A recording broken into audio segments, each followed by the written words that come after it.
welcome back to Dev Game Club, a weekly podcast in which two veteran game developers look at games from the past to discuss their relevance and impact today. I'm Brett Duville, and I'm joined as always by my co-host, a man who can't beat Chun-Li no matter what character he chooses. What? You son of a... When do I get to cuss? Off stream. On stream, actually, but off mic. Okay. That's... Darn it. And who are you? I'm Tim Longo. Oh, good. Well done. Yeah. Tim Longo. That's the one who can't beat Chun-Li, but can beat you in every other character. That's not true. I was good at E Honda as well. Okay, a little bit. I played it twice. I won twice. Okay, all right. I was mixed on Sagat or Sagat. Sagat, I think. Sagat. Okay. Yeah. Anyway. Chun-Li's cheap. Yeah. Okay, yeah. Sure. And best out of 21, come on. Best out of 23, you mean, is what we played? Yeah, you changed the rules. I see how this stream works. There's no changing. Yeah. I don't let you win at Mario Kart. Yeah, I don't agree with your stream situation. Okay. It's my stream. You do what you want on your stream. Okay, right. Fair enough. That'll never happen. So what we're talking about this time, it's a kind of an unusual one-off for us because we...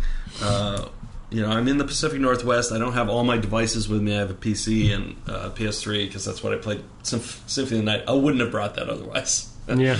But we hadn't finished it yet, and I had to get the 200%. You did, and I watched you do it. And you watched me do it. It was glorious. It was amazing. So we played some SNES Classic multiplayer, two-player games. And of course, we've been referring to Street Fighter 2. We actually streamed a couple competitive games tonight. We played co-op for about 10 minutes a week ago of Contra 3. It was longer than that, but it felt like 10 minutes. It both felt like 10 minutes and a lifetime. And 10 hours. Yeah. Yeah, that Contra, man. I haven't played... Let's start there, because that's the one co-op game we played. Was it? Oh, yeah, I guess so. Yeah, you're right. Contra's... It's like they don't make them like that anymore. It's true. It's true, and I played a Contra game on... I mean, they do. There's some good indie games out there that you could call through, but sorry, I interrupted. Yeah. But yeah. Yeah, no, I mean, I last played Contra as a series. There was a PS2 game that was a co-op Contra game. I played couch co-op with Andrew Ramsey. Okay, yeah. And we made it through the whole game. Yeah. And it was easier than that was. The PS2 era. Yeah. Of which we talk a lot about the evolution of difficulty. Sure. Right? Yeah, and the mass marketification of it. We might have cheated. You and Andrew? We might have. How? On the There's PS2? probably a code. Something? Up, down, that left, sounds right, like left, you too. right. That sounds A, B, start. Something Andrew would have suggested. Probably, yeah. He's like, I don't have time. I would have been like, no, we have to do it for real. That would have been me. Yeah, Both of you together, it's like, no, this is too hard. We have to cheat.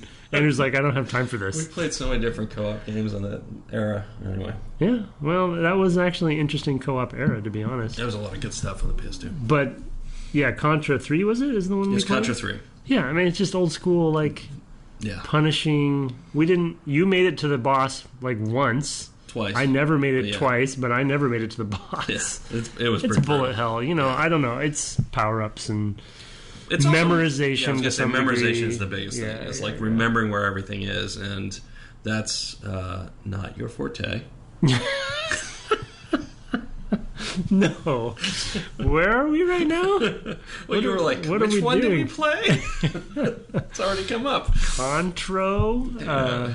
I mean, it's pattern recognition. Obviously, the power-ups are critical, seemingly. Yeah. It's, bullet hell shooter kind of thing, and it's great for what it is. Right? Yeah. And of my vague memory of some of the other Contra games that I don't think I've ever finished one, but 3 is one of the better ones, as I recall.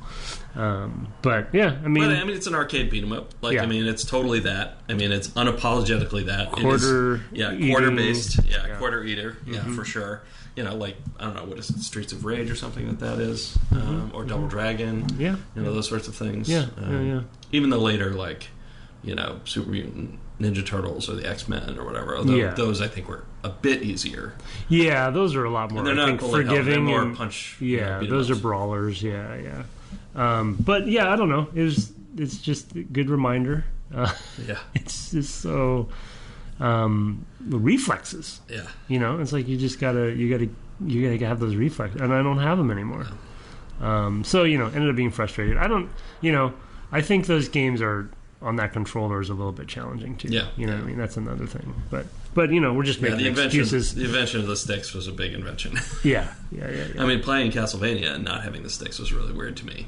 Yeah, right. And I tried to play Bloodstained a little bit with the Xbox D-pad, original Xbox controller, or whatever. It's a wired controller. I forget which one. The 360 controller, probably. Yeah, the 360 wired controller, and I was just... Well, that D-pad's terrible. It's not good. Yeah. But it I was like, well, maybe I should do that because of the combos and things like that, which I think do read a little bit better off the D-pad. Oh, for Bloodstained? For any game, yeah. It's like, you're gonna just like kind of naturally roll through distinct states, right? And with a stick, it's real valued, you know. Yeah. I mean, I guess I could test that theory a little bit on the Switch because I'm playing on Switch, but again, if I'm playing in handheld, so it's not really a D-pad, it's just buttons, so it's not really fair. Right. That was a problem, but yeah. I don't know. Contra. This is what it is. It definitely is. We can't talk a lot about it because we didn't play. We didn't finish the first boss. We died. If that's even a boss, is that the end of the level? Maybe not. There might be another boss beyond that. Thank goodness we didn't stream that. Yeah, that would have been embarrassing. We would have done what we did though. Was basically like, okay, well, I think we've seen what we're gonna see tonight out of this, and shifted gears to what we played next. Yeah. Which was a lot of fun, actually. I was happily surprised. Yeah, it was a much better game than I expected, and that was Kirby's Dream Course, which is like a golf game, sort of. I mean, it's not. It's a golf game, but the drive is not important so much as the putting. Yeah, how do you even there's a little bit more of a putt-putt, almost like a little bit of Marble Madness in there too, kind of. You know what I mean? Yeah, for sure. I mean, it's rendered that way. Yeah. I had never played that before. Oh, no. I've played almost none of... The only ones I've played on that system are the ones we played for the cast. Oh, okay. Yeah, I feel so for me, it's Super Mario. Yeah. Link to the Past, sorry. Yeah. And Super Metroid. Those are the only ones I've played. Yeah. Now, is there a Final Fantasy on that thing? Yes, Final Fantasy 6. 6, okay. / originally 3? I guess. But 6 is that's like a... Obviously, I haven't played that, but that's like one of the legendary ones. Right. To speak to the list of games. But Kirby... And then Super Mario RPG is on there, too. That I play. Right. I'll get to that probably pretty soon. Yeah. That's also, legendary kind of, yeah. But Kirby's Dream Course was a trip. I was really intrigued. I mean, there's sort of a level design... aspect to it that I would never, it's like obviously golf courses have that same kind of thing, but there's objects and the cool mechanic of flipping the state of essentially the objects that you have to hit to open the hole up or whatever, and then once they're open up, and then the way you have points, and the a points whole level of strategy that's not in golf. No, the hole is where the hole is. Your action, the key differentiator is your actions impact the other player. In golf, it's like you're just playing with a person, unless you hit their ball. You hit the ball, right? Yeah. But that's not common putting sometimes. Yeah. In fact, I mean, I would say it happens more in video games just because the equal input, equal result, right? So it's more likely to happen in video game. But this is built around this is built around politics, right? And that's what we broadly refer to interfering with another player in any board game or video game. It's just like, it's politics. Yeah, it's built in, and the sort of binary nature of the switching nature of the polarity, if you will, of the objects, and you can keep track of each other's scores, and so it's funny. It's like one of the challenges with co-op, same screen kind of couch co-op is the screen watching problem, and that game in its inherent design embraces screen watching because you want to see. Are you going to do that? Oh, don't do it. Oh, you missed. Are you? And counting and then counting up your shots. Well, it's when I was screen watching that I could start to beat you in the Mario battle. So, is that that last game? I totally watched where you were. I knew exactly where you were all the time. As I was, in my paladin kind of way, I was intentionally not watching your screen. Yeah, and I'm not like that. You're the rogue bard. I'm the bard. Yeah. The evil bard. If it's a good story, that's the way to go. And the good story is I got to look at your screen. I was right in with Kirby. Yeah, anyway, we'll get to that in a minute. To hell with Valor. And also Valor doesn't buy me a pint. Okay, that's what the bards say. Yeah. I guess. But then there's also just almost, the physics aspect of Yes. that, which was also pretty impressive. You had the trajectory, Yes. kind of, you had your sort of like short shots and your long shots, and then they kind of, I think it showed it tried to predict ricochets. It did predict ricochets, yeah, and angles. Yeah, and and stuff. of course it was based on a perfect shot, like no English, no slicing, no hooking, right? So it's like if you execute the shot exactly, you'll get this is what you'll get. There's a little this bit of the pool. likely result. A little bit of pool in there too. Yes. Pool, mini golf. Right. Yeah, fascinating game. Yeah. A lot of stuff that's in a lot of sort of golf games on the Nintendo hardware. But it felt like a weird Nintendo golf game. Yeah. There's obviously Mario Golf, right, which is more traditional, but this is like, let's put all these funny mechanics together and smush it together, right? And, And then I think it's because it's more like putt-putt, which is a little bit more controllable, and it has the wacky hazards and things like that. And I think they're trying to emulate that a little bit, but then do weird stuff with it, like, revealing the hole. And I mean, that's great. That in itself is a great strategic mechanic. Yeah. You can predict or you can plan where the hole is going to pop up. Yeah, I mean, it's like in pool, putting your ball behind, something that they can't hit past, right? It's like, oh, I can make it so that they actually can't get all the... Even if I could get most of the rest of them, I can make it so they can't possibly do both the last one and get the hole. Like, I didn't play that defensively in the second game we played, but you could. Yeah, it's a whole layer of strategy that you don't get in any of these other games, even mini golf or any of the comparisons we've had. I can't. Yeah, I mean it's largely skill based. Yeah. So that strategy layer is fascinating. Oh yeah, it adds a ton to golf. And of course you have Kirby, who is already a well. And then you have so there were some powers or something that I don't think we quite understood. Didn't get them. Didn't understand that at all. We didn't take time to go and find a manual and read all of that stuff, and I'm sure that stuff was explained. But so Kirby seemed to have some powers he was picking up from rolling the ball over certain targets, I guess, and you get something, but we didn't. I think it was also rotating. It was randomized, right? Oh yes, it was spinning through. Right. Yes, I think slot it was. machine. This is the word style. I was thinking about. Yeah. So you didn't know what? Yeah, I think that was happening. And he got tired. So that was another interesting. Oh yeah, right. Interesting mechanic where if you were doing so, it's kind of a positive feedback loop for the winner because I think you ended up with more shots before that happened if you were winning. So if you won the last hole, for example. Yes, you get a leg up. Get a little bonus. Yeah. So it's maybe not the best from that standpoint. It's not. I mean, it's fun for that player. Yeah. But it rewards that player, and now you're chasing somebody who has more shots than you before they take a timeout. Basically. Yeah, the rich get richer. Yes, exactly. No problem. Yeah. Yeah. Yeah. Interesting game. It's one of the ones that I thought about after we played. I was like, I'd play that again. Yeah, it's interesting. Yeah. I need to get one of those. I love that little system. Yeah, maybe I'll leave it for you. Yeah, no, I won't because I want the Final Fantasy and the Super Mario RPG. You have stuff to play.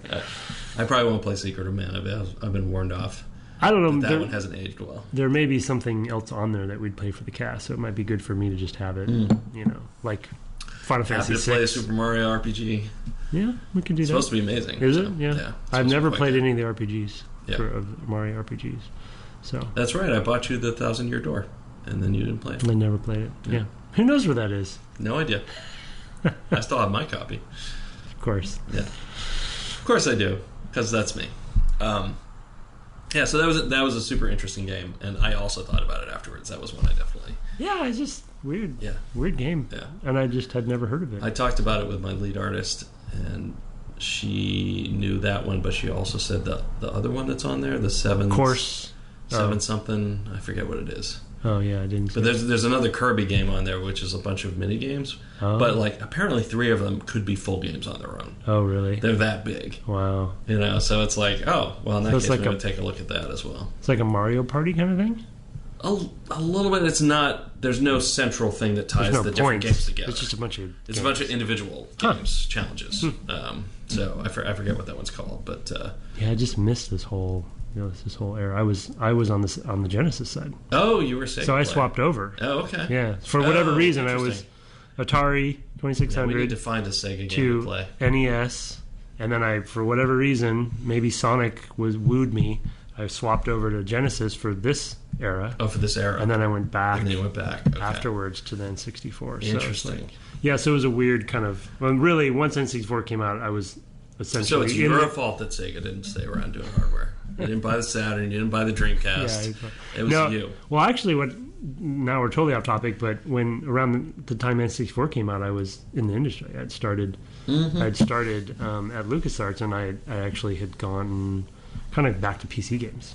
Right. So I kind of left console from a player's perspective a little bit there, and then PlayStation 2 kind of dabbled a little bit, but that was all about Metal Gear. So, of course, and now we're really off topic. But yeah. So I missed this era. Yeah, I was playing Sonic. The Turtle. Well, they've got that new Sega Genesis Mini coming out. Yeah, so I don't know. They've got a whole bunch of Sonic games. Regardless of that decision, I think I regret it when I swapped it. Because you're a kid, you're like, or whatever. I was in college, probably early college, and I was like, I probably should have gotten the NES in retrospect, but then I didn't want to fork out the dough for the NES. But so I don't have nostalgia for it, but. The whole mini game thing or the mini console things. There's the Intellivision thing. Yeah, that's weird. Which is a whole nother thing, and then the little Atari. That's one of the few that I actually played back in the day.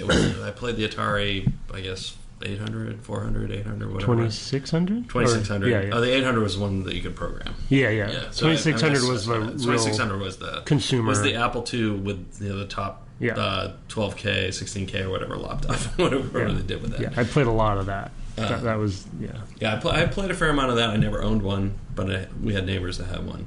And then Intellivision, a friend of mine played. Yeah, and we played a lot of as well. Dungeons and Dragons. Did you play that? I haven't played Seamus, but I remember Dungeons and Dragons. I don't know that we had it on Intellivision. Yeah, that was amazing because it was basically we talked about off air. We're totally off topic now. Yeah, we are. But off air, we're just down into our nostalgia hole. We talked about Adventure on 2600, right? Yeah. And Dungeons and Dragons was like the high res cool version of Adventure because you're going through dungeons and you're moving a character that's not just a cube or a square, right?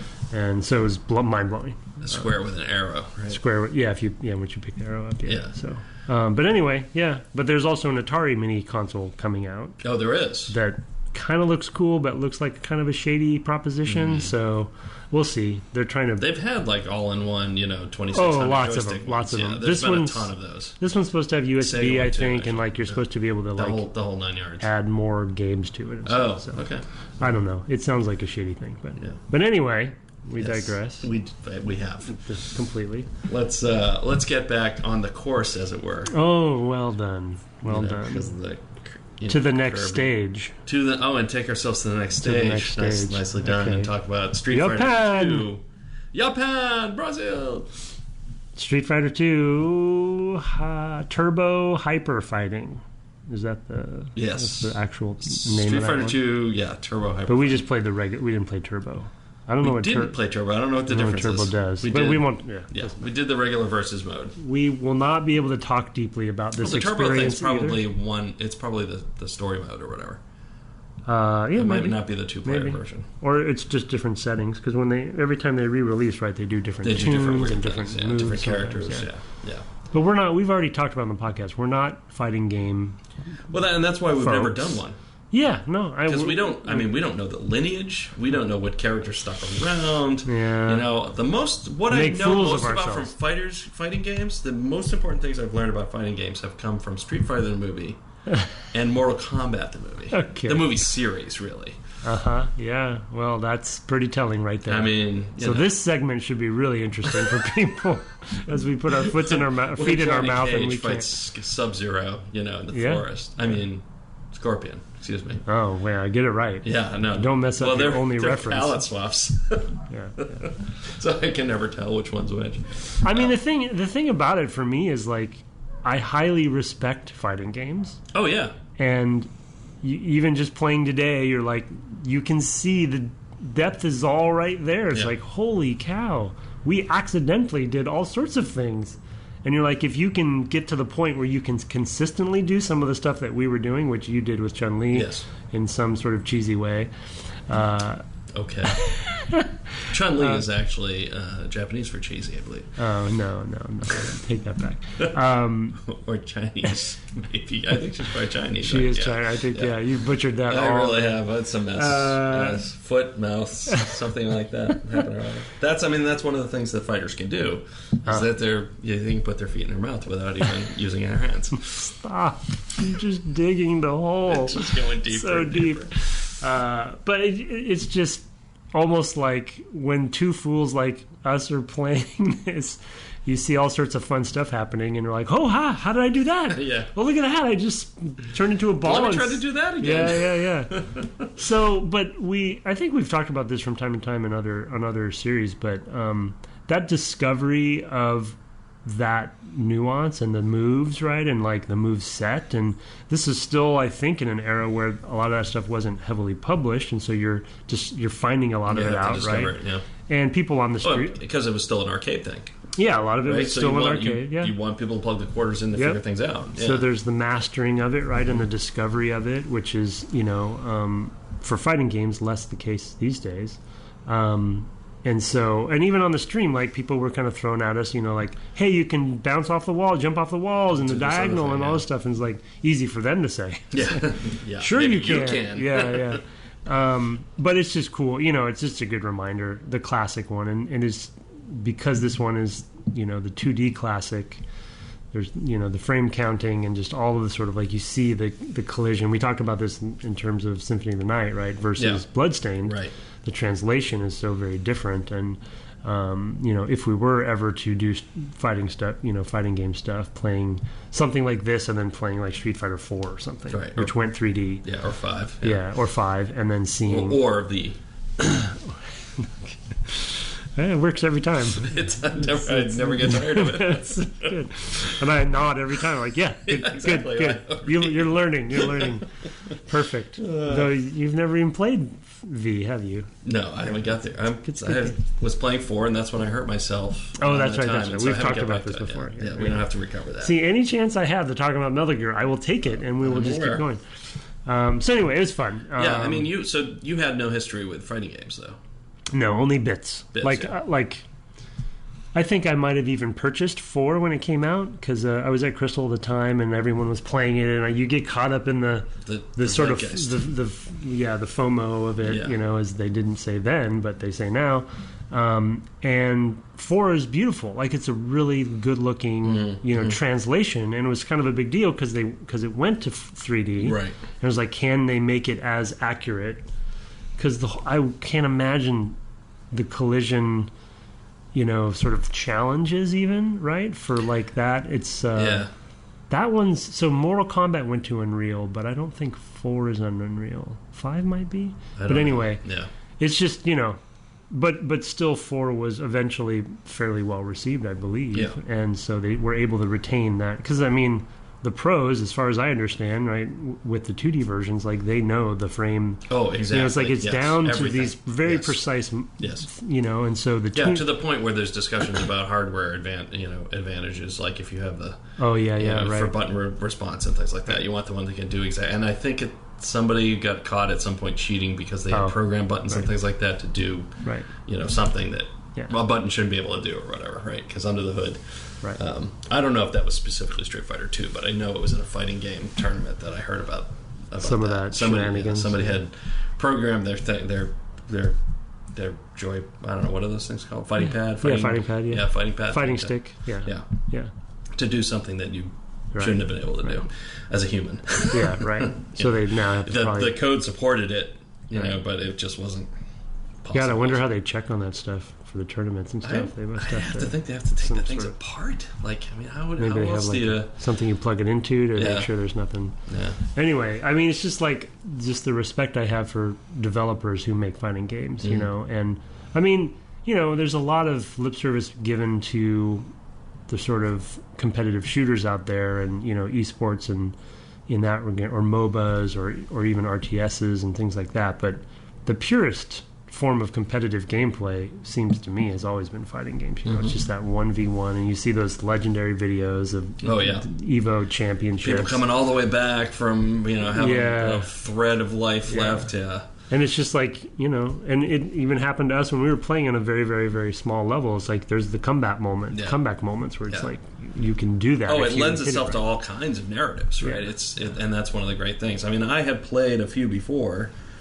I played some Tekken Tag. We used to play that at LucasArts in our little couch area when that came out. I played Battle Area Toshinden on the original PlayStation, a little bit, which was 3D and actually had 3D moving around the other character. Like Virtua Fighter was like that, right? And Virtua Fighter was like that, yes.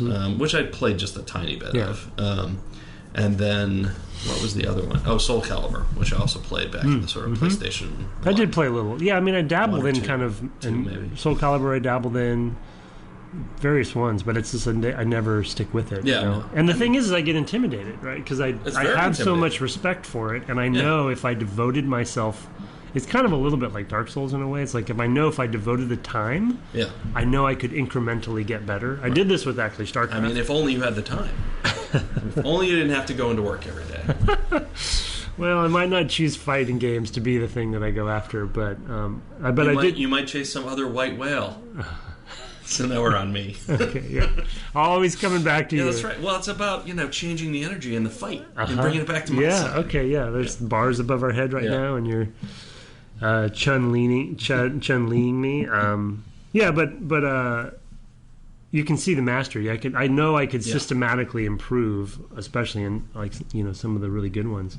To be honest, like from a modern perspective, the stuff that NetherRealms has been doing is what's been most interesting to me because they have the big story modes that are very elaborate. The Mortal Kombat people? Yeah, the Mortal Kombat. So more than since Mortal Kombat 9. The only story that I've followed about NetherRealms has been about their work practices. So we don't want to go there. Issue. Yeah, we should definitely acknowledge that. Yeah. But they, regardless of the work practices, and then they also have Injustice, which I'm a Batman fan, so it's like in which there's supposed to be very good story, very good quotes, right? But well done. Good for comic books. Good for comic books. Good for fighting games. Yeah, but with big cinematics and characters and. I feel like is there a new Street Fighter fairly recently? 5.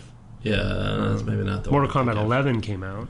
I guess that was actually it's Mortal Kombat 11. It's the most recent. 9, 10, and 11. I heard some people talking about that story mode, and it's like on the one hand, it's ridiculous because you have to have this fight, and then they stand up and have a cutscene. It's like, well, I just ripped your spine out and then shoved it down your throat. Yeah. How is it that you're walking? Yeah, but my impression is they lean into that. Yeah, they lean into how absurd they it is. They know what they're doing, and they just have fun with it. And there's a whole time travel thing with 11, which allows like old Johnny Cage, young Johnny Cage, to fight old Johnny Cage. Like now, you know what I mean? I mean, who wins? I don't know. I didn't play. That's important. But, so what you'd say then is that's a cage match? Yes. Sure. Why not? Anyway, Street Fighter 2 Turbo. I don't know. It's like we're just two idiots playing Street Fighter. It's like how much can we really say? I mean, it has been interesting to listen to that kind of scene. Maddie Myers, who's a co-host of the Kotaku Split Screen podcast, used to cover that. Kotaku used to have a specific fighting game thing.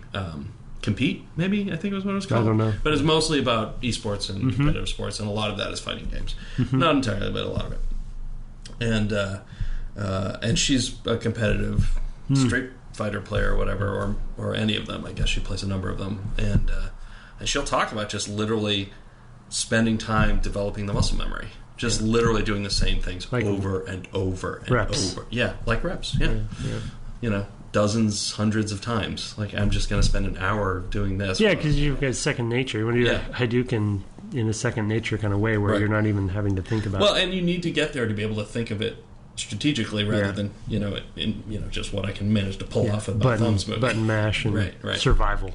Right. Yeah, we were just playing in survival mode. If you're going to be more tactical, like, I see this coming, I need to block, and because it's that one, I want to do this specific counter because they're extended in this way, right? I mean, there's that higher level where it becomes more chess-like, but you need to have the muscle memory totally down so that you don't have to think about the execution, that's not available to us.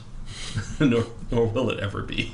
So we'll let go of that dream. I just love the obsession of it, that people do get as into it as she does, and Evo is. I mean, Evo's been around for a long time, right? And like it's sort of the original. I would say it's the original esports tournament, right? And it had come up grassroots through the community, and has been around way longer than any of these others, right? And it has kind of its own culture and subcultures going on, and it's just always impressed me, you know, that's always been around. And there's always like which games are going to be the ones. Too. Yeah. And then there's Smash, which is a whole nother, you know, subtopic to this whole thing about how Smash works into it. That's one I definitely have been intrigued to play because of the way that those are structured differently, and also just the way that the mechanics and I sort of feel like with a lot of those multiplayer Nintendo games, there's a lot more luck in them, or I mean, there may be less luck. You better be careful here. Yeah, I would say there's probably less. I was gonna say there's less luck in like Smash, but so you're saying people who play Smash, it's all just luck. It's all just random. I was gonna say send letters to Mario Party. Oh, it doesn't matter where you send letters; you don't read them anyway. To Brett, send letters to Brett. But I was gonna say Mario Party is probably even more this way, where it's like, you do all this stuff, and then at the end you roll some die, and it's like, and this person gets 3 bonus stars for what exactly? Because they played the game. And Mario Party's goals are completely different. Yes, but I would say there's some of that in Smash Brothers, at least for more casual play. Yeah. You know, I watched their party. I mean, Smash is supposed to be a more party-centric, fighting game. Yeah. But the community has told Nintendo, no, it actually can be more than that. Right. And I think they've leaned more into it with this latest one. They have lately, but they were always a little tentative to like, we don't agree with you. This is just a fun party game. Why are you so freaking out over this? Yeah, right. Yeah, that's true. I mean, that is a thing that happens. Sometimes a community runs with the thing. Yeah. And you got to find the right way to support that. Yeah. And not let it get away from you. Yeah. I mean, Nintendo's that's never been their strong point, really. No. Dealing with the community at all. No. They do their own thing. Never mind specifically for that, but I'm thinking also of Mario Maker, where they there's so few facilities for the public to basically organize that thing. Right. That they've tried to find ways around their limitations, but it's very difficult. So 2 is supposed to be better at that because it's on Switch? I think it's better and worse. Yeah. There's some ways in which it's better, some ways in which it's worse. I haven't followed that yet. But I mean, speaking of, we have Super Mario Kart. Yes, a Mario game. Another sort of like how do you take a genre and Nintendoify it, but also keep it more easy to play, hard to master, all of that kind of stuff. And apparently hard to play, hard to master for me. Well, I mean, how much Mario Kart have you played? Yeah, almost none. Dropping you into the deep end. Yeah, that's 2D besides. 2D, but impressive. Like, yes, technically very impressive. Immediately I can see like and playing... I think it's mode 7. Mode 7 stuff, right, yeah. I mean, it's a brilliant way to utilize that, I can only imagine... if I had a SNES at the time, which I mean, this is the first time I've ever played that version. Yes. Oh, okay, It was new to me too. Yeah, had you played on any of the other Mario Karts that were D-pad? Well, no, I guess this was the only D-pad one. This is it, I think. Well, and the DS, or Game Boy or whatever. Yeah, has a but DS has a little nubbin, a little pad. Maybe on the DS. I think it was D-pad controlled though. Oh, maybe I'm thinking of 3DS. Anyway, it's just, I'm just not used to playing any. I'm not great at racing games anyway, but giving me digital turn control. On the DS, you actually just draw your line. Oh, you just draw the racing line and let it go. Artists are really good at it. So I mean, I can see why it's a classic and why it blew people away.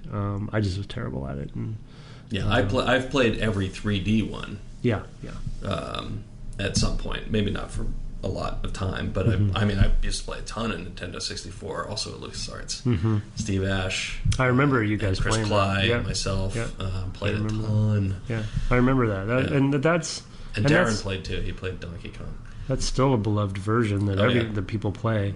Yeah. You just see the fun in it and the depth, and I mean, aren't they kind of known for just the tuning being so tight and so good? Very good, yeah. And of course, they have the different and characters.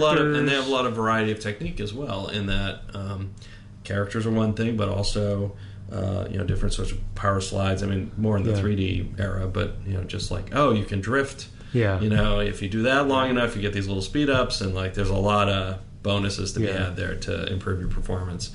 It's a game that has a really high top end on performance, but is really approachable. Well, you should tell the story about your kids, though, because I mean, I think it's a good example of a casual racing game made by Nintendo that you can get really, really good at over time and master the way you do like a Forza or something.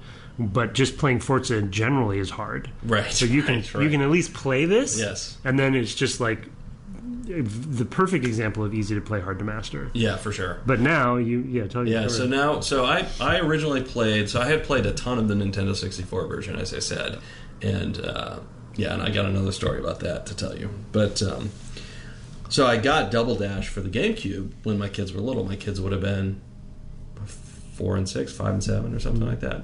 In fact, I posted something to my blog at one point because my younger son is just a better natural game player than his brother, for board games too. I have a vague memory of that. Yeah, and there was a time where they were playing.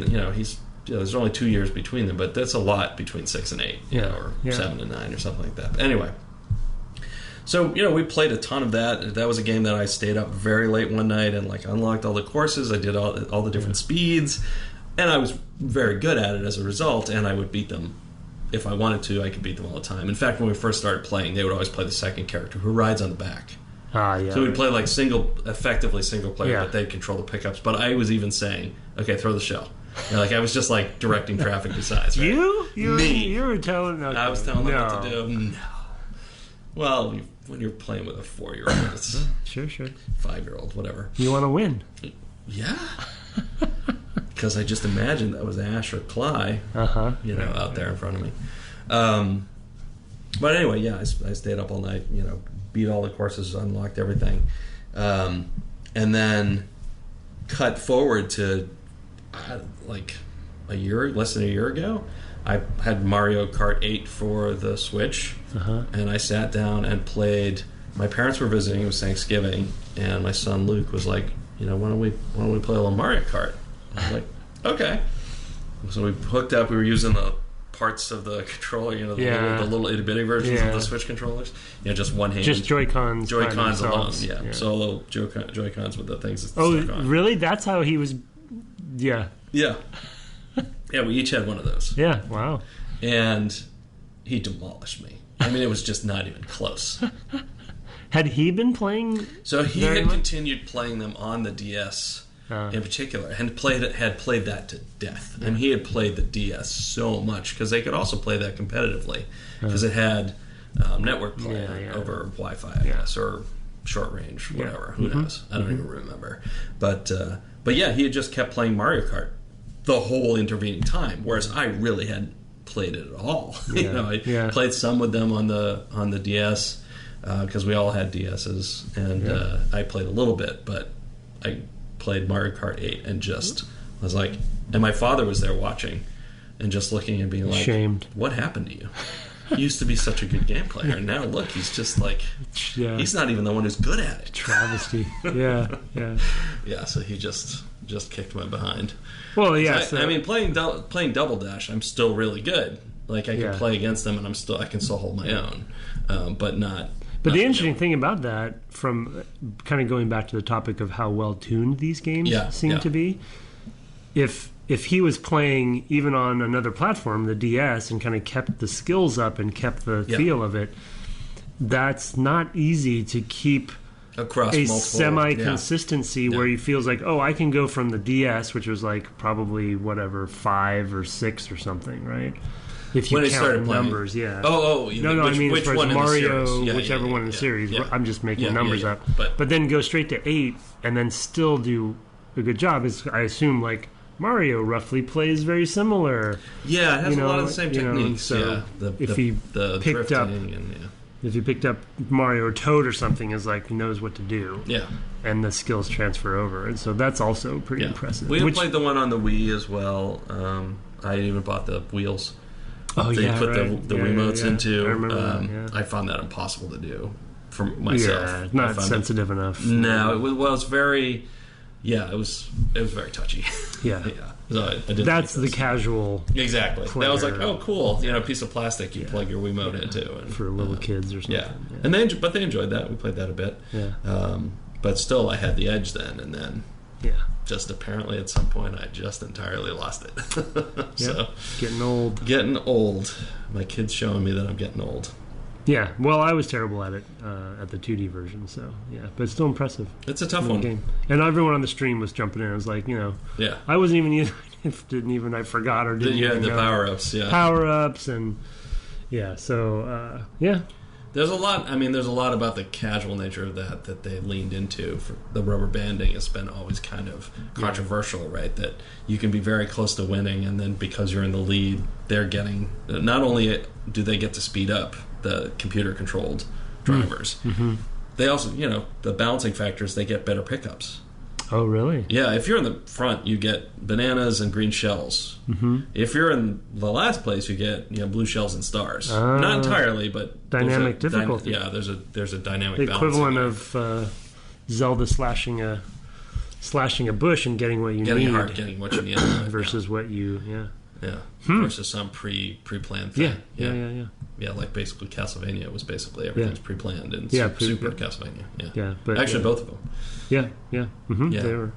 Yeah, but this is much more based on what's going on right now. If you're in the back, you're getting toadstools, you're getting stars. You might get the lightning bolt, which I don't think we saw at all. I didn't get it. You weren't using power-ups when we were racing, so who knows? But everybody gets shrunk except the person who fired it, and they lose their power-ups. Yeah, and they drop and stuff. You're supposed to go into the holes, right? Like on that one course. Yeah, you're supposed to dive off the edge, get into the holes, and go. Done. Yeah, that's the Kirby Dream course that you're carrying over. Try to get in the hole. Yeah. So it's classic. Yes, I can totally see. Undoubtedly. All right. Well, why don't we? Those are our SNES Classic Games. Yeah, we might come back to it. Yeah, this is fun games. A lot of good co-op stuff on there, or at least two-player stuff. A lot of good two-player stuff. Yeah, and we might have to look at that other Kirby game. Yeah, if that's got I think it's competitive. Good words for it. Yeah, we can check it out. Good. Okay, great. There aren't a lot of co-op on there, though. That's just Contra, I think. Just Contra. I think all the other ones are kind of fakey co-op. They're not real. Yeah, Donkey Kong definitely was not. The Donkey Kong co-op was just like, oh, here the other person now plays. Yeah, you pass the controller, but you don't have to pass the controller. You just have to press a button to have the other person's controller work. That was maybe we just didn't understand what was going on. No, I think that's literally what it was. Yeah. And then I know Secret of Mana theoretically has co-op. I don't even know how that would that doesn't sound fun. It doesn't. Yeah, JRPG where you do half as much in the battles. I don't know. I don't know if that's what I want from a JRPG. No. So I don't know what that is. They've always experimented. Nintendo has always tried to find ways to incorporate a wider variety of player, like a parent and a child, basically. I think in most cases. So Super Mario Galaxy, the second Wiimote, they can use it as just a pointer to pick up the stars for you. Which would probably be fun for a kid of a certain age. I played with Leah that way. Oh, did you? Yeah. Some. Yeah.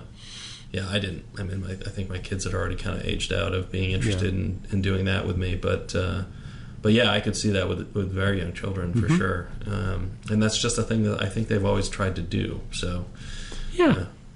I think they've always trailblazed in that way. Yeah, and they've always advertised as a group activity as well. So, I mean, going back to this era was it was about that, and that's pretty cool. Yeah. So. Definitely getting 4 controllers all plugged in or whatever. Yeah, I don't know. Could you do that with a SNES? With a SNES? Yeah, I think there was a multi-tap. There was a multi-tap with the SNES? Okay. I don't think you can with this one, though. No, not with this one. Because it's just hardwired. Yeah. Are those hardwired controllers? They do have a specific... they have that weird shape. It's not just USB, I don't think. So you can't do a daisy... You can't get a splitter or something? I don't think so. Somebody will mod it. I'm sure it's we been don't modded support already. That, but somebody I'm sure has modded it already. Yeah, actually, it's fun. for this, I support it. Okay, fair enough. I mean, yeah, that's true. What's the harm? I mean, if it doesn't support it, it doesn't support it. Like I don't really know if the hardware even you probably have to you'd have to open the thing, a lot of stuff, and do some stuff. It's a cool little box. Yeah, it's neat, and it's super light. It's nice to have the actual controllers. Way smaller than I thought it was going to be. It really is. You see the pictures of it in somebody's hand, you're like, oh no, that's really it's cool, and it's super light. Yeah. I mean, there's nothing in there. Probably, no, it's a tiny little. It probably didn't even need to be that big. Stuff. No. Could have been even smaller. Yeah. Cool. Anyway, all right. Well, let's turn to feedback and stuff. We originally were going to do just a pure feedback episode, and then I went through everything. I was like, oh, it actually turns out we don't have as much as I thought, because we had some that were not to be read on the air. People just wanted to inform us of stuff, no questions and things like that. But of course, in true Dev Game Club fashion, as a sort of book club for games, we have some folks writing in to correct any number of my errors. Oh, is that what we're going to do? Is that from Ben? From Ben, yes. So go ahead with that. It's Ben Zog, right? Zog. Zog. Okay, here's the first one. Oh, I got this one. I thought you were going to read this one. I got you both. Yeah. Okay, good. Because you can chastise me. Good, I know good. Enjoy that. Oh yeah, I'll put some spin, some English, I'll put some English on this. Subject: oh boy! Exclamation point from Ben Zaug. Brett, sigh. Brett. We need to talk. So, you picked up on something when it comes to 100 years, but not the right thing. Dracula and his castle are reborn every 100 years. He's talking about Castlevania, of course. I assume your confusion comes when Richter says Count Dracula rises but once every century and my role is over. If I can resurrect him, then the battle will last for eternity. So, now, end quote. So, Richter has taken over the castle and, for never-ending glory, wants to resurrect Dracula based on this quote. Another way to know it hasn't been 100 years is that Maria is 12 years old in Rondo of Blood and 18 years old in Symphony of the Night. In case you weren't aware, Maria is the girl that saves you at the start of the game if you... he wrote this to us before we had finished. Correct, yes. Yeah. Start of the game if you would have died fighting Dracula as Richter. Okay, and then there's a second one here. Yeah, there's a second email. So So yes, what I had said when we were playing it was that it had to have been 100 years later or whatever, because that's how often Dracula comes back. Yeah, and you had a theory that Richter was somehow not Richter, because how could he, because as a human, could he 100 years live, later? Right. So that's why I was like, well, we should have known that this wasn't the ending of the game, because how could it be Richter? Yeah. But apparently I flubbed that entirely. Well, I mean, the quote is a little... I mean, you can see how people would get just, confused by that quote. Yeah, that Richter says, you know what I mean? Yeah, it's a little weird. The whole you can thing. interpret it either way, but also, I skip all that stuff. Blah blah blah. Talk, you heard 100 years and blah blah blah. Yeah. Exactly. That's all I needed to know. I remembered it from actually the first game because it was in the introduction of Super Castlevania 4, right? And it just explains this is why we have a million sequels, because every 90 years Dracula. Yeah. So I just assumed. Yeah. Right? And it just kind of guided my interpretation of anything else. And I just didn't actually connect that was the same person, that girl. Yeah, that's fair. Even though she did... Well, we didn't play Rondo of Blood. No, but at the beginning of the game, you're playing the end of Rondo of Blood, when Richter fights Dracula. Oh, yeah. That is apparently the end of Rondo of Blood. And I actually died in that, or I had her come save me. I did too, yeah. Sometimes it gives you all these powers and fills you back up or whatever. Yeah, there's sort of an assumption... If you hadn't played Rondo of Blood, you're sort of an assumption that this is the sequel, this is the next game, so it must be 100 years later. It feels that way, yeah. I wonder how many of them were not like that. Now I'm wondering if I should go and look and be like, oh, look, this one's 10 years. Why do they say 90? And this one's 50 years, and whatever, But okay, second one? Yeah, go ahead. Okay, next one, also from Ben. Subject is Castlevania in the future. Oh, interesting. From Ben Zaug. You guys briefly asked about Castlevania taking place in the future, then brushed it aside. Yeah, we do that a lot. Brush all sorts aside. In fact, I'm not going to read this email. There are two games, Aria of Sorrow, GBA 2003, and Dawn of Sorrow, DS 2005 that take place in the years 2035 and 2036, respectively. What? The gameplay... Also not 90 years. Just 1 year. Yes. Yeah, see, they're all over the place. So, do you not fight Dracula in those then? I have no kill idea. Him I don't. So you're just going to get another email from Ben now. Okay, then, never mind. Brett doesn't care about this stuff, and I do, and I'll just go read up on it. Anyway, the gameplay is similar, but the GBA and DS games experimented with various systems. In these two games, the main character, Soma, absorbs enemy souls and then uses their powers. Bloodstained, yes. We have another email about that. Okay. That's coming up. There's a huge Castlevania rabbit hole one can go down to learn a lot of lore, backstory, interesting mechanics, etc., but I'll end this here. Yes, we have Nolan to pick up on all of that later. Okay, so, thanks. Yeah. Ben from Iowa, Zaug. Yeah, I do want to look up that lore we stuff. sweep things under the rug, and the rug starts to look like the Himalayas. So that's us. We start tripping over the rug. Yeah. What is under there? Oh, yeah, right. Oh, right. That's all our these topics we didn't investigate. But that's why we have Ben, and that's why we appreciate him so much. Thank you, Ben. Remember how many things he sent in for Pokemon? There's like one email. Oh, he was like just 20, a fountain just a ton of stuff. Information. And he's not the only one, because we get that from Goth as well, and Nolan. So we have some repeaters. I have one here that's backtracking in Metroidvanias from Dave Wisecarver, if that is your real name. Hey, Dev Game Club. I was glad to see you guys are playing Symphony of the Night. I first played it only a few years ago, but it's become one of my favorite games. One of the things that impressed me about it most was how motivated I felt to backtrack around the map multiple times. I recently replayed Metroid Prime and found the backtracking to be a little more tedious and burdensome than I remembered. In your experience, what games would you say have done backtracking well, and what design elements help make retreading through the same areas still entertaining?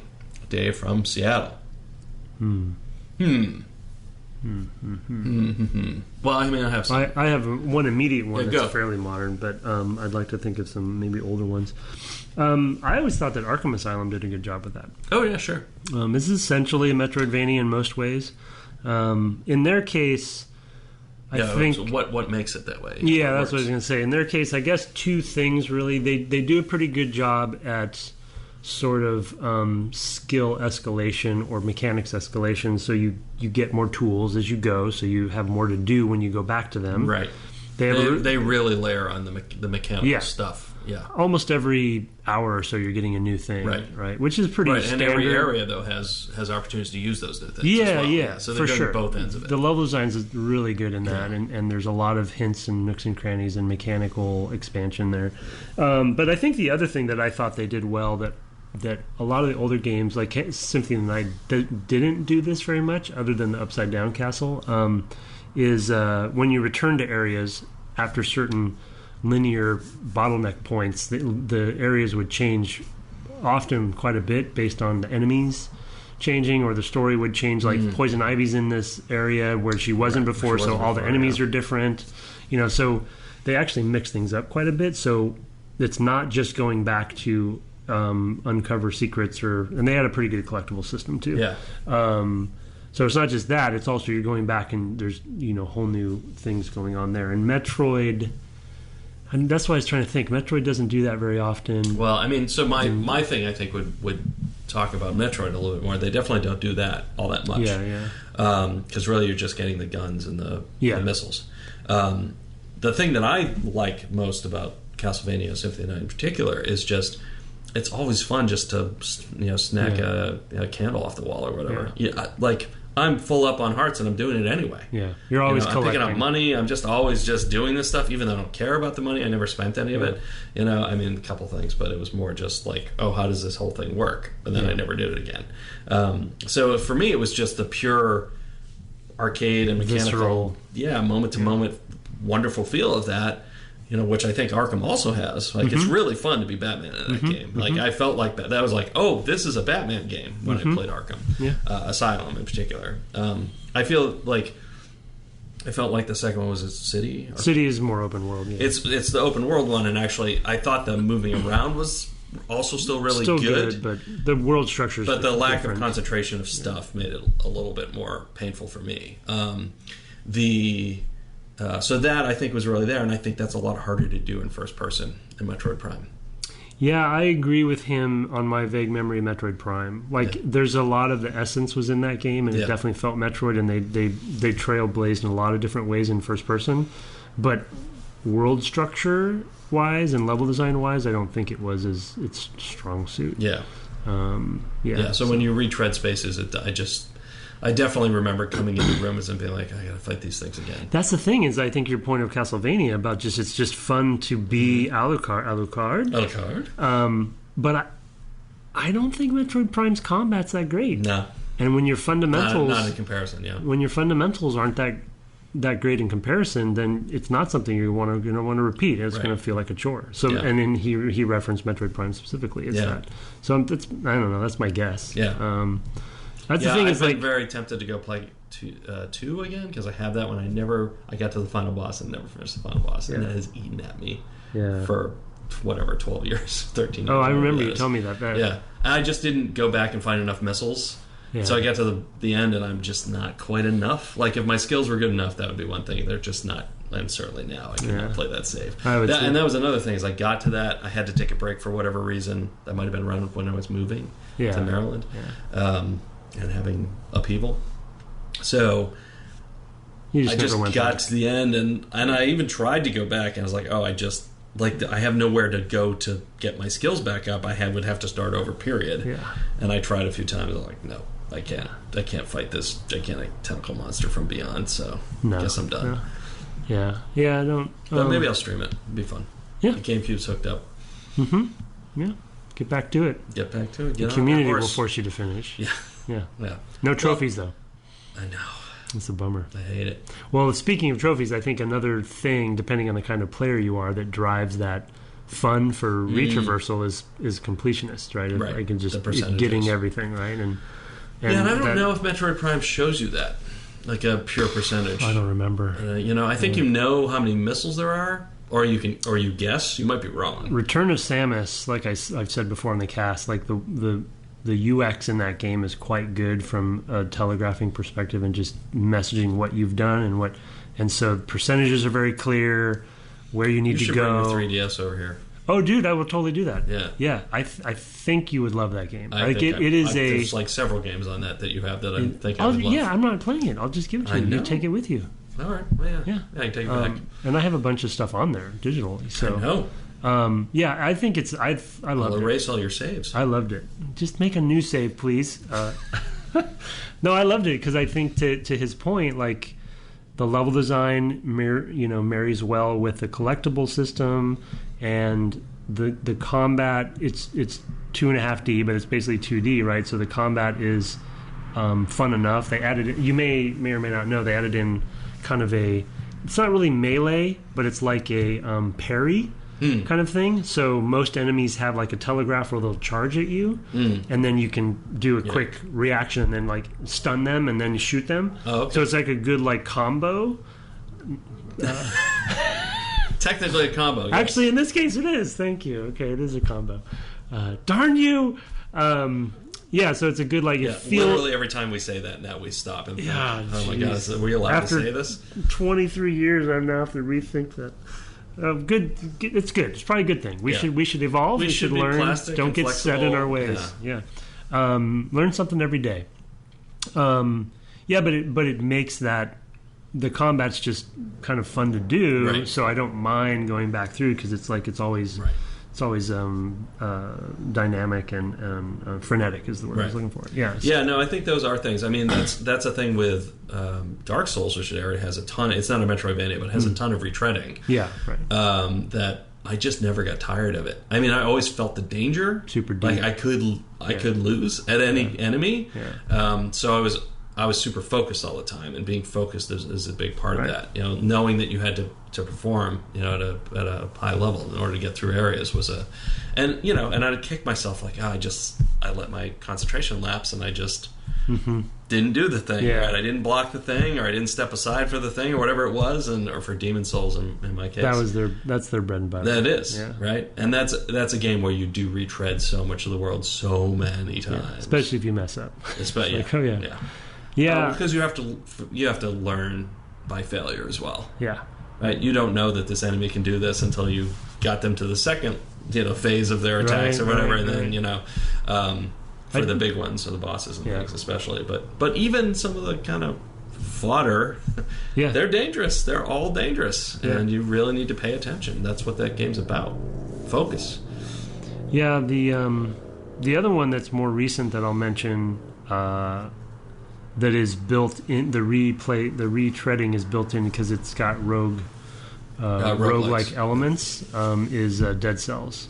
That game just is fun to play. Yeah, the fluidity in just of a random room. Yeah. So I don't feel bad going back, and obviously in that case I'm not necessarily fully retreading. Right. Sometimes you are, but sometimes you're just starting over because it's roguelike. But anyway, it just feels good. Right? Yeah. So that's like just really tightly. Yeah, that's a huge thing, and there are studios that do that really, really well. Like Platinum is really great at movement and the sort of combat models and things like that. Even if I'm not always crazy about the stories, and like Bayonetta got way too weird for me, way too fast. But how that thing moves is amazing, right? And you really appreciate that. Yeah. If you can make your game fun just to move your character around, like start there for certain types of games. Yeah, you got to nail that, or it just for those kinds of games, it'll just break down quickly for people. Yeah. And I'm not digging on Metroid because they were the first to really do that sort of thing. To take that sort of action adventure, originally third-person game, and translate it pretty well. I thought, like it felt. Are you like talking a about Prime? Game. Yeah, Prime. Oh yeah. No, it's astounding in a lot of ways. Yeah. So to say that it's not perfect is they all. The other weird thing about that game, though, is that they were trying to solve additional. Now we're going to talk about various things with Metroid Prime, but they were trying to solve various additional things, like how to make first-person combat more Nintendo-ify, like we were talking about earlier in the cast. Right. Now, I don't want to say casual, but just more inviting. Yes. And so they had lock on, Right. So they added these things. They're like, well, we're going to solve the two-stick problem. Right. It was like, which Halo did in a different way. Yeah.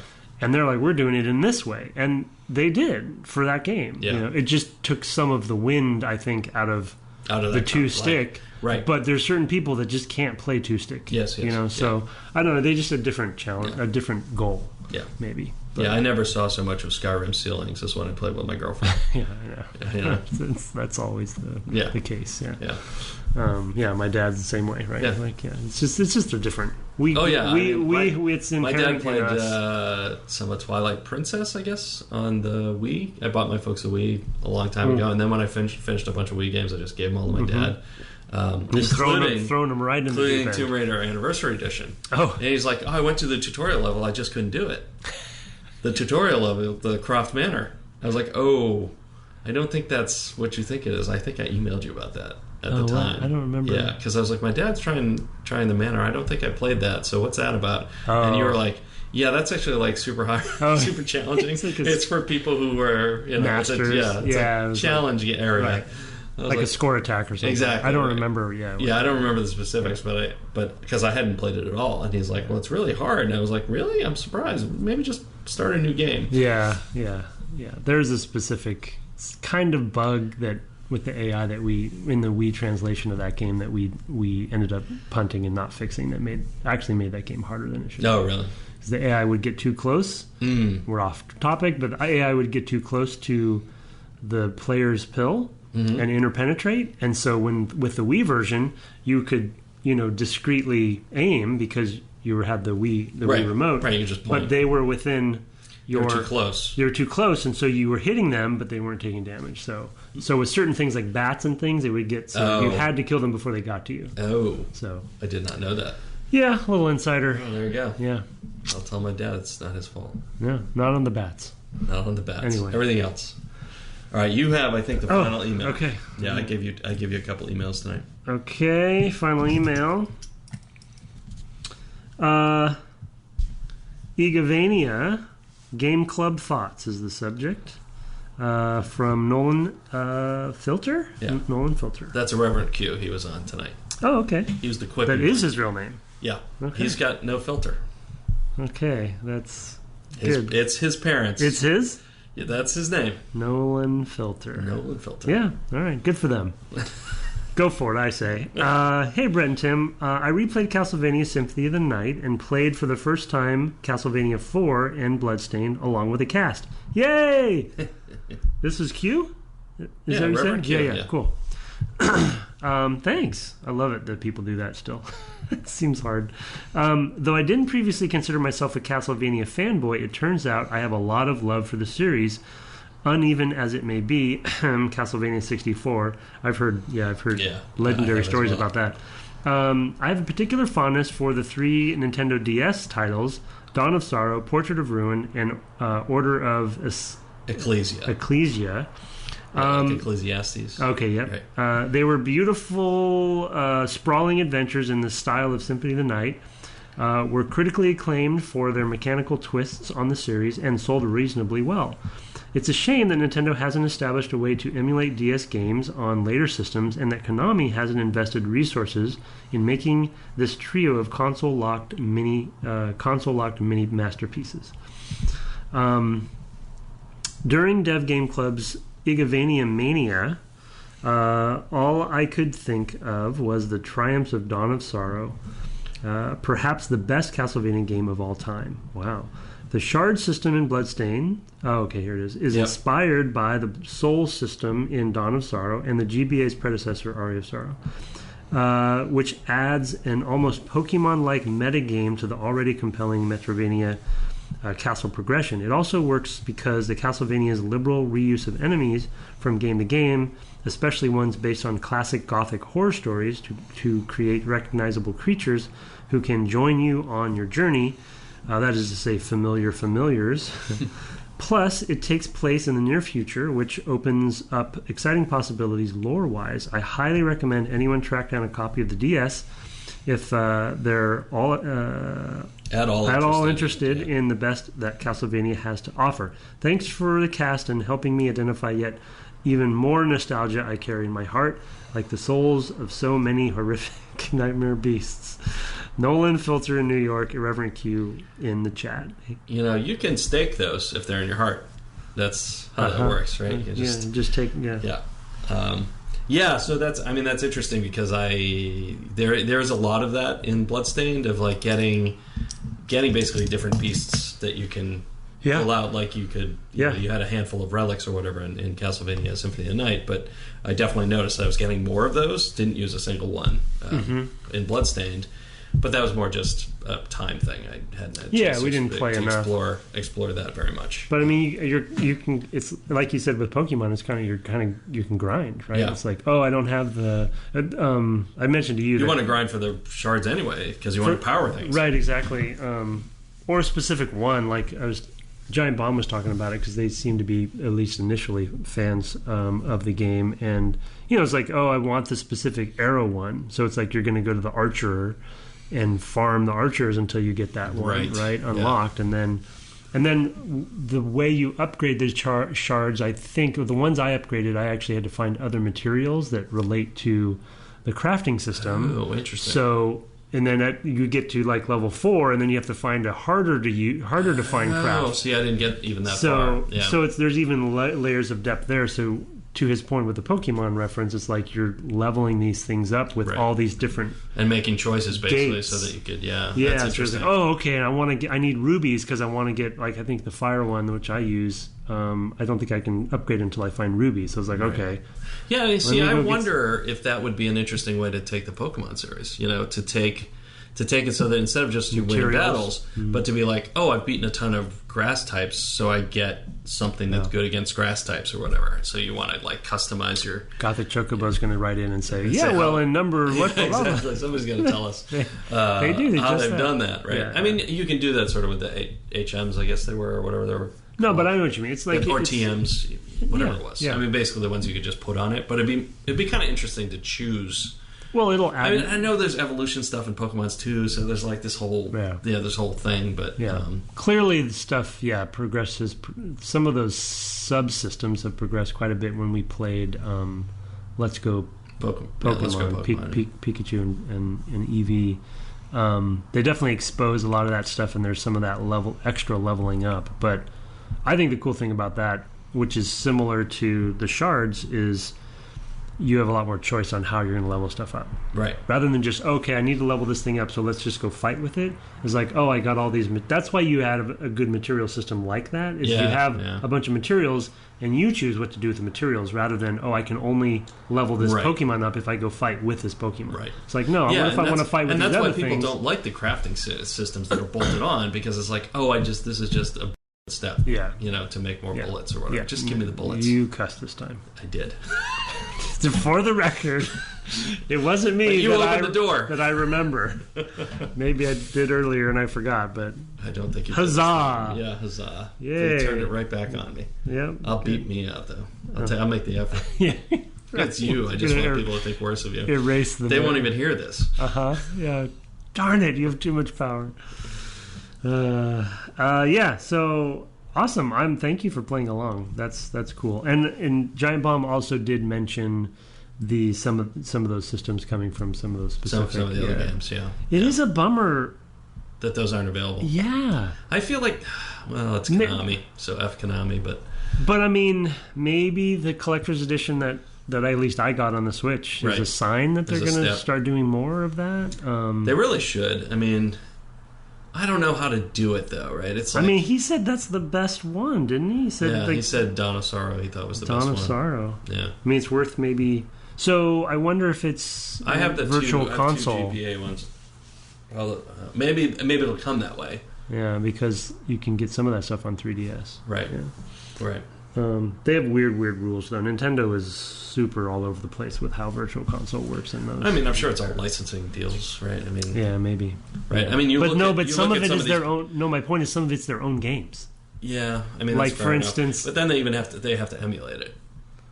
I guess. I mean, if they can't just. Right. I mean, they have to rely on community at that point often because they didn't, whatever. Like, I mean, some of these things have weird chips in them. Like we've talked about that. It's like, this thing has this weird memory map thing that it does. Or an example is SHA-1 chip that I was reading about that was in, I don't know which game it was in, but I was like, oh. So here's another set of games that had this other weird chip that was in there, right? That did a special type of memory map. It could be. The example I will give, which we ran into because of the cast for Super Metroid. Yes. Super Metroid wasn't available in Virtual Console on the 3DS or maybe even the DS until the new 3DS. The new 3DS. That's, and then you could only buy it if you BS. had a new... That is new. That is the new 3BS. Yeah. So I literally bought a new 3DS even though I didn't need to, so I could get that Virtual Console. That's business right there. Yeah. And that's bullshit. Sorry. Damn it. There's people like you out there. Though I am happy I bought that system because I did play it a lot after that because I played Link Between Worlds. Link Between Worlds. So another one I want to play. You should play. Yeah, okay, I'll bring it. Yeah. You bring it. Don't leave without it. I will not. Those are both excellent games. So Iga, he's all these surprises in Bloodstain maybe aren't surprises. They're fans. They've been elsewhere. The fans have identified him, and they're probably happy to see him. I mean, I will say I really like that about the crafting system. That makes me actually more because that felt oddly bolted on, but knowing that it actually ties into some of the other systems, I think it ties into quite rewarding. Yeah, a few other systems. So I think it is pretty cool.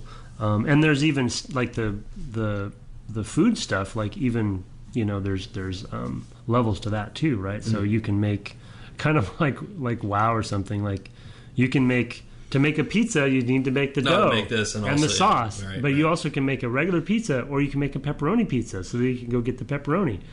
This is in a freaking Castlevania game, essentially. It's like, so it's almost like they kind of went a little overboard, but there's a lot going on. Yeah. Those things are actually fairly cheap, really, in the grand scheme of things. Right. It's just it's not like it's not a ton of art assets. It's maybe an icon or something like that. So I'm just happy. I mean, especially his funny title or subject of Igavania. Like I'm happy that Igarashi got to do this. That it actually succeeded, because there's been some that really haven't. Mighty Number 9. Example kind of didn't quite hit the mark, but this one seems like it's close at least. I think it's unpolished for sure. And I mean, I think we've been lucky in that regard because Abduction was also a game that I think did very well. Yeah, I was surprised. Or that did what it did very well, I should say. I don't know about its how it sold, but I would like to go back to that one. It was very interesting and I thought well executed. Excellent. Yeah, very well executed. Yeah. And so I think we've been kind of lucky that way. And it's a great avenue for people to sort of reward what they want. The one I'm worried about is, of course, Shenmue. Yeah, because I feel like we should probably play that game. Yeah. How do we'd actually literally have to get Dreamcast though, right? No. That's available on the PC, I believe. Oh, is it? Yeah, we can get that one. Maybe that one's not hard to get. Okay. In fact, it might have been on the 360 store as well, or something like that. Okay. So I think it's backward compatible on the One and all that stuff. I think you can get it pretty easy. But okay. Probably you're right, because it is such a that game. People talk about it in such a yeah. Okay. Yeah, you're probably right. Well, and hopefully someday there's a Seaman 2. So we can play that. If you can be said to play that. Right. That's such a weird thing. If we could just have a weird fishman living on our desktop, Yep.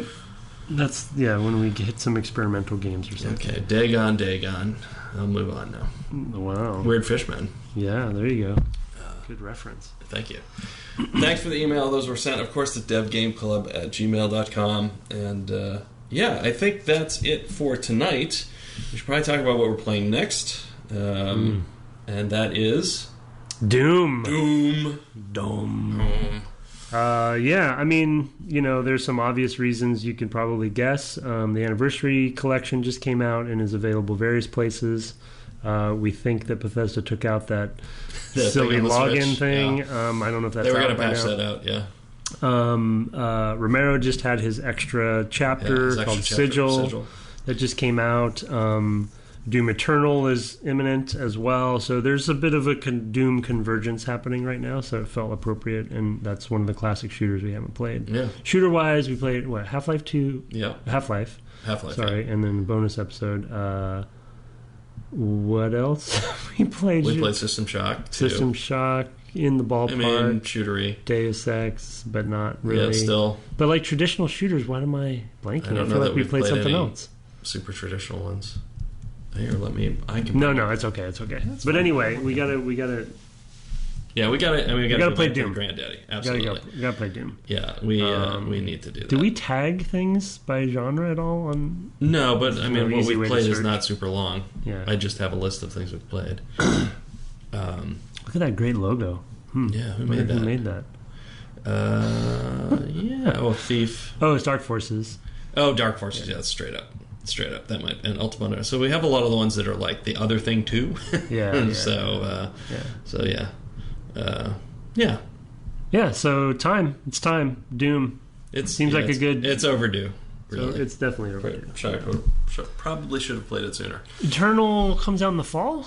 October or November. Yeah. Yeah. I think November. Yeah, so we probably won't make that, but but we can come back. But we can play then. Sigil. Yeah. Maybe. Yeah. Sounds hard. It's okay. We don't have to play all of it. But also, I haven't played the reboot. So you have... The 2016. Right, 2016. Yeah, that's when I got the platinum in. That's very good. We could do that as a bonus, just play a little bit. You could play a Nightmare or something, and I could play... I did. Normal. Oh, nice. Not all the way through. Right. But there's a trophy for playing the first level. In Nightmare? I know it's good, and it's definitely a blind side for me. I should have played it, and I feel bad that I haven't, but maybe this is a good excuse. No, I do. Okay, well, I'm glad you do that. Based on my work, I should have played that game. That's fair. So, anyway, Doom. Doom it is. Doom. I don't know, we didn't check on how far to play, though, so maybe... No, we'll put that in the show notes. I mean, on the Twitter. It's a pretty short game. It's pretty short. There are 3 main chapters or whatever. Yeah. So maybe not 4. Maybe we don't do 4 weeks or something. No, maybe 3 weeks. Yeah. Yeah, I think. Although it does get harder the further you go. Yeah. Doom 2 is actually quite a bit longer, I think. Yeah, right. I don't think Doom I finished. pretty quickly. I don't think I finished 2. Oh, yeah, I've played through a couple times. Played entirely co-op with Andrew, in fact. Yeah. On the network. Anyway, you will be able to find that on Twitter at DevGameClub on Twitter, where you can also find my co-host, at Tim Longo Jr. with the JR at the end. Of course, you can always find the show notes at devgameclub.com, and occasionally find me streaming at twitch.tv/Brett Duville, where tonight we streamed both some fighting and some driving. Mm-hmm. So if you want to go back and look for that, it's available. Not a lot of driving for me. More other more things. Dodging, more falling. A lot of falling. A lot of racing Spinning. off the edge. Yeah. Standing still. That's good. Yeah, standing still at the starting line is a good one. Mm-hmm. That's a classic. Which button do I press? Just one of them. Press them till you move. That's the one. That's the one you want. All right, thanks so much, and good night. Good night.